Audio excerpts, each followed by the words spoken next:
എന്താടാ ഉറക്കമൊന്നും വരുന്നില്ലേ? ഞാൻ പടം വരച്ചോണ്ടിരിക്കല്ലേ. ആ നീ ആരാടാ, മൈക്കൽ ആഞ്ചലയോ?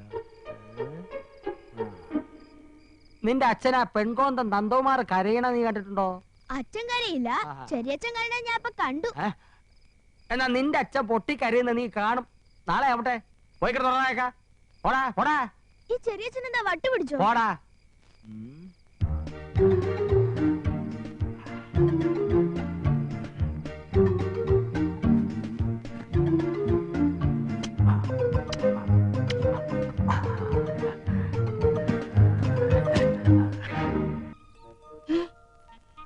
ഷർട്ടിൽ എന്താ ഹൗസ് എടുത്തി നോക്കട്ടെ. ഹൗസ് എടുത്ത് എന്നൂല ലിപ്സ്റ്റിക് ഇടാൻ തുടങ്ങിയേ. പോകോപ്പാ, ഞാൻ ലിപ്സ്റ്റിക് ഒന്നും ഇടാറില്ല. പിന്നെന്താ ഇത്? ഓ പിടികിട്ടി. നന്ദേട്ടാ, എന്താ? ഒരു മിനിറ്റ് ഇങ്ങോട്ട് വന്നേ. എന്താടാ ചെരുപ്പ് യമുന റാണിക്ക് കൊണ്ട് കൊടുത്തോ? ആ യമുന റാണി, ഇപ്പം മനസ്സിലായി. ഈ നാട്ടിൽ യമുന റാണി അല്ലാതെ മറ്റാരാ ലിപ്സ്റ്റിക് ഉപയോഗിക്കുന്നത്? ഇതേത് യമുന റാണിയുടെ ലിപ്സ്റ്റിക് അല്ലേ? നോക്കിയേ. നോക്കട്ടെ, ശരിയാണല്ലോ. അന്ന് യമുന റാണി ഇവിടെ വന്നപ്പോൾ ഇതേ കളർ ലിപ്സ്റ്റിക് ആണല്ലോ ഇട്ടിരുന്നത്, അല്ലേ ആനന്ദം? അതെ. ചേട്ടാ, ഇതെങ്ങനെ നന്ദേട്ടന്റെ ഷർട്ടിൽ വന്നു? എങ്ങനെ വരാം?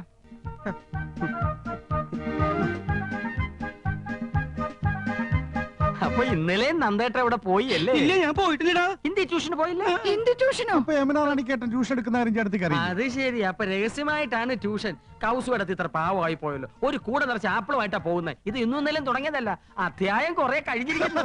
എന്നാ ഇത് ഗുരുദക്ഷിണ തന്നെ? ഇല്ല, നോണ. ട്യൂഷൻ പോയില്ല.